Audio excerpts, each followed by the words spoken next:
Nimeni nu discută despre amprenta de carbon a războaielor din Ucraina sau din Orientul apropiat, cu toate că acestea sunt foarte, foarte mari. Cu toții sărim ca arși la tot felul de statistici, am ajuns să calculăm inclusiv amprenta de carbon a animalelor. Nu e rău că facem asta, dar zic să dăm un ochi și peste amprenta de carbon a celor care provoacă războaie, precum Rusia sau Hamas. Selectă companie a Rusiei, mișcarea teroristă Hamas. După terminarea războaielor ar trebui imputate nu doar distrugerile și crimele de război, ci și amprenta de carbon care rezultă din asta. Și aici nu vă gândiți doar la procesul de distrugere, ci și la costurile reconstrucției, pentru că fiecare cărămidă, fiecare geam, fiecare stâlp de beton are o amprentă de carbon rezultată în procesul de fabricare. Dar să trecem la subiectul zilei. Surse ruse au continuat să discute despre operațiunile terestre ucrainene mai mari decât de obicei de pe malul de est stânga al oblastului Herson pe 19 octombrie, iar forțele ucrainene, se știe foarte bine, mențin o prezență limitată în unele zone de pe malul de est, în apropierea țărmului râului Dnipru și a podului feroviar Antonivski.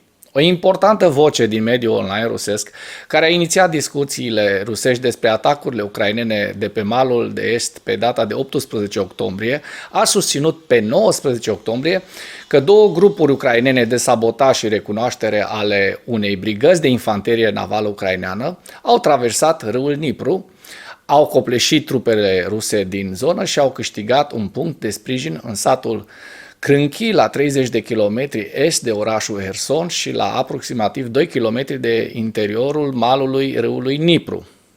Acesta a susținut că infanteria rusă a contraatacat și a împins forțele ucrainene înapoi spre marginea satului, dar a remarcat că trupele ucrainene încă controlează unele case din Crânchi și așteaptă să sosească întăriri în zonă.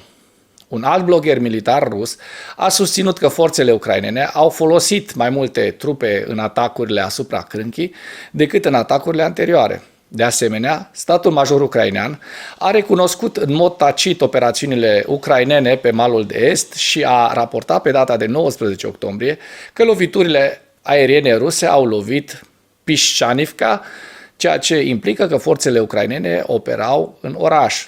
În timp ce sursele rusești continuă să ofere afirmații ușor divergente cu privire la amploarea atacurilor ucrainene de pe malul de est, Institutul pentru Studiul Războiului continuă să evalueze că acțiunile ucrainene actuale par a fi mai mari decât raidurile tactice observate anterior, iar imaginile disponibile geolocalizate indică faptul că forțele ucrainene mențin o prezență de-a lungul țărmului și lângă podul feroviar Antonivski. Aceste lucruri în ciuda contraatacurilor rusești. Ziua 604 a războiului din Ucraina.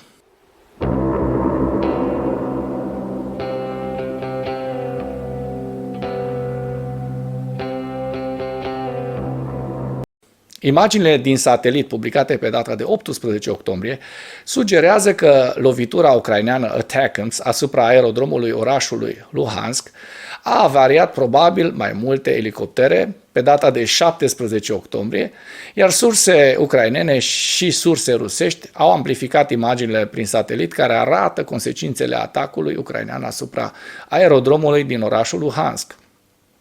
Un ofițer rezervist ucrainean a analizat imaginile și a sugerat că lovitura ucraineană a avariat cel puțin 5 elicoptere rusești și ar fi putut afecta alte vehicule de pe aerodrom. Dacă până în acest moment ai găsit informații utile în material, contribuie cu un like și cu o distribuire a acestui videoclip pentru a ajunge la cât mai multă lume. Oficialii ucraineni au raportat pe 19 octombrie că forțele ucrainene au doborât 5 avioane rusești cu aripă fixă în ultimele 10 zile în regiunea Donetsk, pe fondul pierderilor mari de vehicule terestre rusești în apropiere de Avdiivka. Comandantul grupului de forțe Tavrisk ucrainean, generalul de brigadă Oleksandr Tarnavski, a raportat pe 19 octombrie că forțele ucrainene au doborât 5 avioane, inclusiv cel puțin un avion de luptă Su-25, în regiunea Donetsk.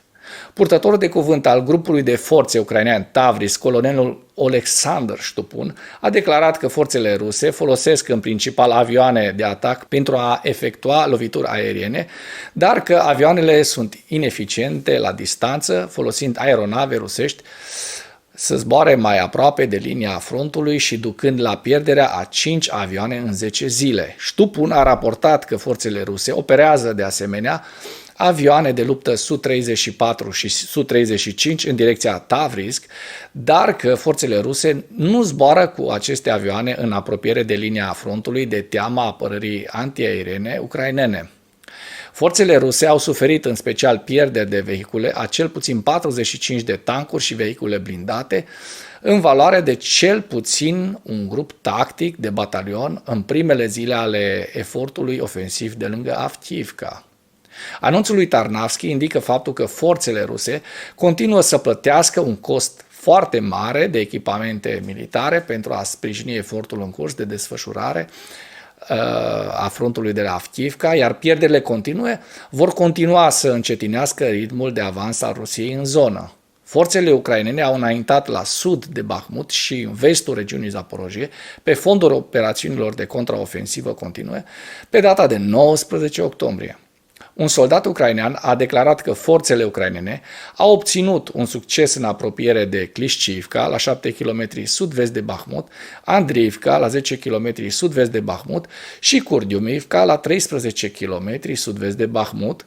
Aceștia au avansat în linia ofensivă rusească spre o pâtne la 3 km sud de Bahmut. Purtătorul de cuvânt al grupului de forțe de est al Ucrainei, capitanul Ilia Evlaș, a declarat pe 18 octombrie că forțele ucrainene au avansat peste linia ferată la sud de Bahmut, iar surse rusești au mai susținut că forțele ucrainene au înaintat peste linia de cale ferată în Klishchiivka pe data de 18 octombrie. În ceea ce urmează vă prezint un slide cu evoluția de ieri a celor mai importante fronturi din Ucraina. Hărțile sunt creația Institutului pentru Studiul Războiului. Pentru mai multe informații, accesați linkurile din comentarii.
Mulțumesc pentru vizionare. Dacă vrei să susții acest canal, abonează-te la Animatura. Apreciez mult asta.